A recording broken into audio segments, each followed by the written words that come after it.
दोस्तों स्वागत है आपका मेरे YouTube चैनल इंग्लिश बाबू पर। और आज मैं फिर हाजिर हूँ आपके साथ एक नई स्टोरी लेकर। और दोस्तों आज की जो स्टोरी है बहुत ही अच्छी स्टोरी है, आपको सुनकर बहुत मज़ा आएगा। उसके अलावा इस स्टोरी के अंदर आपको कई सारे नए इंग्लिश के वर्ड मीनिंग सीखने को मिलेंगे, उसकी करेक्ट प्रोनाउंसिएशन के बारे में पता चलेगा। और दोस्तों इसका जो ग्रामर पार्ट है हम उसे बिल्कुल डिटेल में कवर करेंगे।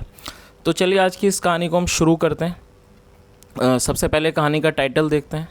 कहानी का टाइटल है the shepherd and the wolf. देखिए शेफर्ड का मतलब होता है चरवाहा या फिर गडरिया। जो लोग बकरी या भेड़ वगैरह चराते हैं उसे शेफर्ड कहा जाता है, जिसकी हिंदी होती है चरवाहा।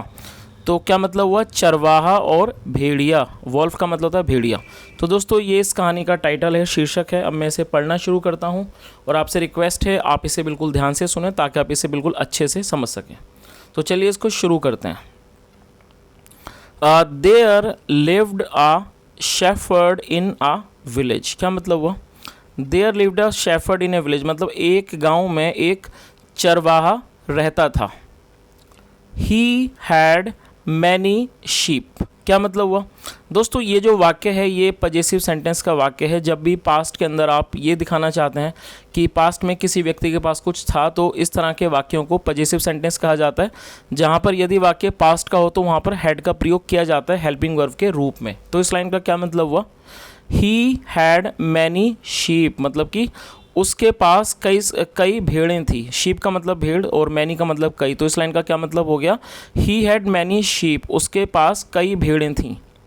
ही took them out every morning for grazing. देखिए ये जो वर्ड है टुक, ये टेक की सेकंड फॉर्म है। टुक मतलब लेना या ले जाना। और दोस्तों ये जो आज की हमारी स्टोरी है ये पास्ट इंडेफिनिट में है।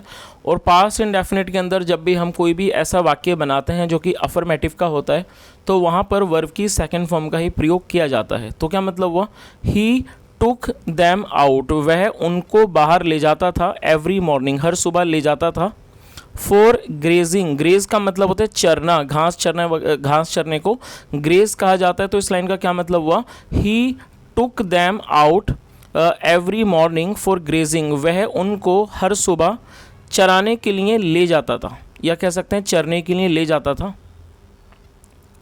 वन डे एक दिन, हिज वाइफ फेल इल। दोस्तों ये फॉल इल की सेकंड फॉर्म है, फेल इल। फॉल इल का मतलब होता है बीमार पड़ जाना, बीमार हो जाना। और ये सेकंड फॉर्म है FELL फेल, और इल का मतलब होता है बीमार। तो इस लाइन का क्या मतलब हुआ, वन डे एक दिन, हिज वाइफ फेल इल उसकी पत्नी बीमार हो गई या बीमार पड़ गई, एंड और ही हैड टू गो। दोस्तों हैड टू का मतलब होता है जब हम ये शो करना चाहते हैं कि पास्ट में किसी व्यक्ति को कोई काम मजबूरी में करना पड़ा तो वहाँ पर हैड टू का प्रयोग किया जाता है, जो कि एक फोर्स्ड एक्शन सेंटेंस है पास्ट का। तो इस लाइन का क्या मतलब हुआ, ही हैड टू गो उसे जाना पड़ा, टू द सिटी उसे शहर जाना पड़ा, टू परचेज खरीदने के लिए, सम मेडिसिन्स कुछ दवाइयाँ, फॉर हिज एलिंग वाइफ। एलिंग का मतलब होता है बीमार, फॉर हिज एलिंग वाइफ मतलब अपनी बीमार पत्नी के लिए। तो इस लाइन का क्या मतलब हुआ पूरी लाइन का, कि एक दिन उसकी पत्नी बीमार पड़ गई and he had to go to the city उसे शहर जाना पड़ा, टू परचेज सम मेडिसिन्स कुछ दवाइयों को खरीदने के लिए, फॉर हिज एलिंग वाइफ अपनी बीमार पत्नी के लिए। चलिए आगे देखिए।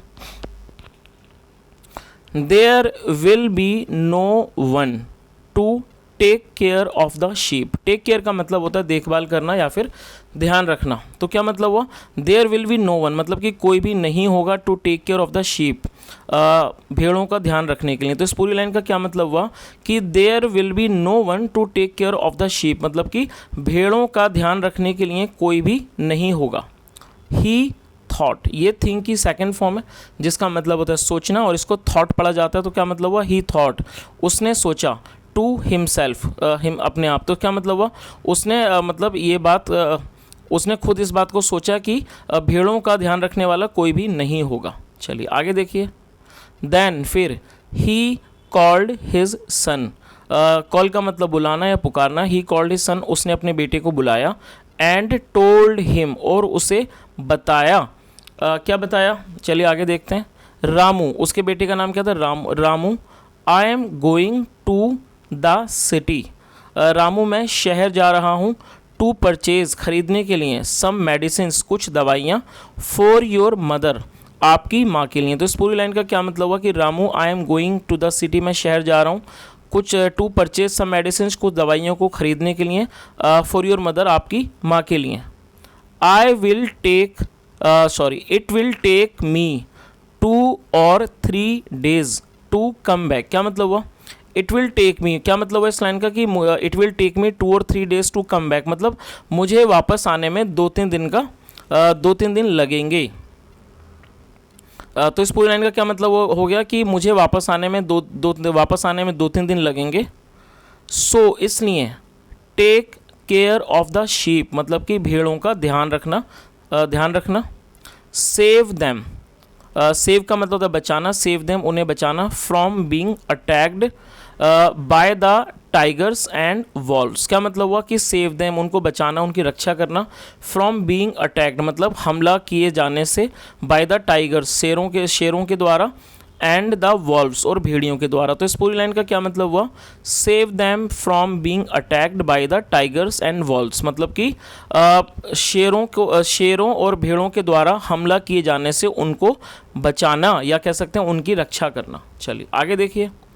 There are many wild animals in the nearby forest. Wild animals का मतलब होता है जंगली जानवर। तो क्या मतलब हुआ there are many wild animals की in the nearby forest, मतलब कि नज़दीकी जंगल में बहुत सारे, मैनी मतलब कई क्या हैं जंगली जानवर। तो इस पूरी लाइन का क्या मतलब हुआ कि there are many wild animals in the nearby forest, पास के जंगल में कई जंगली जानवर हैं। They might kill our sheep. Might का मतलब होता है शायद, या जब भी हम किसी पॉसिबिलिटी को दिखाते हैं तो वहाँ पर माइट का प्रयोग किया जाता है। तो इस लाइन का क्या मतलब हुआ, they might kill our sheep, शायद वो हमारी भेड़ों को मार दें। Ramu listened the advice, listen का मतलब है सुनना और एडवाइस का मतलब सलाह। केयरफुली का मतलब ध्यान से, ध्यानपूर्वक, जो कि एक एडवर्ब है। क्या मतलब हुआ, Ramu listen the advice carefully, Ramu ने सलाह को बहुत ध्यान से सुना, एंड और द नेक्स्ट डे अगले दिन, ही लेफ्ट। दोस्तों ये लीव की सेकंड फॉर्म है लेफ्ट, इसका मतलब होता है निकलना या फिर रवाना होना। He left for the nearby hillside, वो जो पास का जो हिल साइड का मतलब होता है ढलान, वहाँ के लिए वो निकल गया। With his flock of sheep, क्या मतलब वो फ्लॉक का मतलब झुंड, with his flock of sheep मतलब अपनी भेड़ों के झुंड के साथ वो पास की जो हिल साइड थी, ढलान था, वहाँ के लिए वो निकल गया। चलिए आगे देखिए। But Ramu was a mischievous boy, mischievous का मतलब होता है शरारती, जो कि एक एडजेक्टिव है। तो इस लाइन का क्या मतलब हुआ, but Ramu was a mischievous boy, लेकिन रामू एक शरारती लड़का था। He was feeling lonely, lonely का मतलब होता है अकेलापन। तो क्या मतलब हुआ, ही वॉज फीलिंग लोनली, वह अकेलापन महसूस कर रहा था। सो इसलिए ही wanted to have some fun, तो वो कुछ मज़े लेना चाहता था या फिर आनंद लेना चाहता था। want का मतलब होता है चाहना और ये सेकंड फॉर्म है। सो ही wanted वो चाहता था, to have fun वो थोड़ा मज़े लेना चाहता है, या तो कह सकते हैं कि वो थोड़ा आनंद लेना चाहता था। ही stood, ये स्टैंड की सेकंड फॉर्म है। क्या मतलब हुआ, ही stood वो खड़ा हो गया। ऑन अ हाई रॉक, एक ऊंची चट्टान पर, रॉक का मतलब चट्टान। तो क्या मतलब हुआ, he stood on A high rock, वह एक ऊंची चट्टान पर खड़ा हो गया। एंड बिगिन, ये बिगिन की सेकंड फॉर्म में, बिगिन शाउटिंग और चिल्लाने लगा।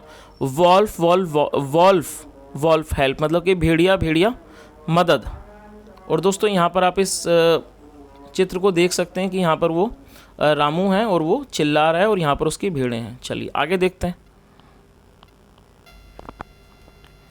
The villagers heard Ramu crying for help, क्या मतलब हुआ, विलेजर्स का मतलब होता है ग्रामीण या गांव के लोग, और ये हर्ड जो है वो हियर की सेकंड फॉर्म है, जो इसकी करेक्ट प्रोनाउंसिएशन है वो है हर्ड। तो इसका क्या मतलब हुआ, द विलेजर्स हर्ड, गांव वालों ने सुना, रामू क्राइंग फॉर हेल्प, कि रामू जो है वो मदद के लिए चिल्ला रहा है। तो इस पूरी लाइन का क्या मतलब हुआ कि the villagers heard Ramu crying for help, गाँव वालों ने राजू को मदद के लिए चिल्लाते हुए सुना। दे रैन, ये रन की सेकंड फॉर्म है। दे रैन टूवर्ड्स मतलब की ओर, they ran towards the hillside, और दे का मतलब होता है वे या फिर वे लोग। तो क्या मतलब हुआ, they ran towards the hillside, वे लोग ढलान की तरफ भागे। टू हेल्प द बॉय, लड़के की मदद करने के लिए। कैरिंग बिग स्टिक्स मतलब कि बड़ी लाठियों को लेते हुए, कैरिंग का मतलब लेते हुए ढोते हुए, कैरिंग बिग स्टिक्स मतलब बड़ी लाठियों को लिए हुए, इन देयर हैंड्स अपने हाथों में। When they reached there they found that there was no wolf, क्या मतलब हुआ, वैन जब, दे रीच्ड, ये रीच की सेकंड फॉर्म में मतलब पहुंचना, दे रीच्ड वैन जब वो पहुंचे, देयर जब वे वहाँ पहुंचे, दे फाउंड दैट उन्होंने पाया, दैट की देयर वॉज नो वॉल्फ वहाँ पर कोई भी भेड़िया नहीं था। द शीप वर ग्रेजिंग, भेड़ें जो हैं वो चर रही थी, हैप्पीली खुशी से, एंड द शेफर्ड बॉय और जो वो चरवाहा लड़का था, was playing on a flute, वो एक बांसुरी बजा रहा था। चलिए आगे देखिए। Where is the wolf, where is the wolf, ये सिंपल प्रेजेंट का वाक्य है जहाँ पर इज एम आर के साथ किसी भी नाउन या एडजेक्टिव को लेके वाक्य बनाया जाता है। तो इस लाइन का क्या मतलब हुआ, वेयर इज़ द वॉल्फ, भेड़िया कहाँ है। The villagers asked the boy, गाँव वालों ने लड़के से पूछा। There is no wolf here, कि यहाँ पर कोई भी भेड़िया नहीं है। आई वॉज जोकिंग, मैं मजाक कर रहा था। द बॉय सैड, लड़के ने कहा। एंड लाफ्ड, और वो हंसा, ये सेकंड फॉर्म में लाफ की, एंड लाफ्ड और वो हंसा। The villagers became very angry and return to their work, क्या मतलब हुआ, देखिए एंग्री का मतलब होता है क्रोधित होना, और जब भी हम इसे वर्ब बनाना चाहते हैं तो यहाँ पर बिकम का यूज़ किया जाता है, और ये पास्ट इंडेफिनिट का वाक्य है तो बिकम की सेकंड फॉर्म बिकेम का यूज़ किया गया है। तो क्या मतलब हुआ, the villagers became very angry and return to their works, जो गाँव वाले थे वो बहुत ज़्यादा क्रोधित हुए, मतलब गुस्सा हुए, and return to their work, और वो अपने काम पर लौट आए। नेक्स्ट डे, अगले दिन, the boy played the same trick, trick का मतलब होता है किसी तरह की चाल, तो जो अगले दिन the boy played the same trick, लड़के ने वही चाल अपनाई, मतलब उसी चाल को खेला। The villagers again reached there to help the boy, मतलब जो गांव वाले थे वो दोबारा वहाँ पहुँचे लड़के की मदद करने के लिए। बट लेकिन when they came to know, लेकिन जब उन्हें पता चला, दोस्तों ये जो वर्ड है आप इसे नोट कर सकते हैं, कम टू नो का मतलब होता है पता चलना, और ये सेकंड फॉर्म है केम टू नो। बट लेकिन when they came to know, जब उन्हें पता चला, दैट की द बॉय वॉज लाइंग, कि जो लड़का है वो झूठ बोल रहा था। They felt highly annoyed, annoyed का मतलब होता है बहुत ज़्यादा चिढ़ जाना। दे फेल्ट हाईली एनॉयड, वे बहुत ज़्यादा चिढ़ गए, चिढ़ा हुआ उन्होंने महसूस किया। एंड वेंट बैक, और वापस चले गए, टू द विलेज, गाँव वापस चले गए। कर्सिंग द बॉय, दोस्तों कर्स का मतलब होता है किसी को कोसना, किसी को बद्दुआ देना, उसे कर्स कहते हैं।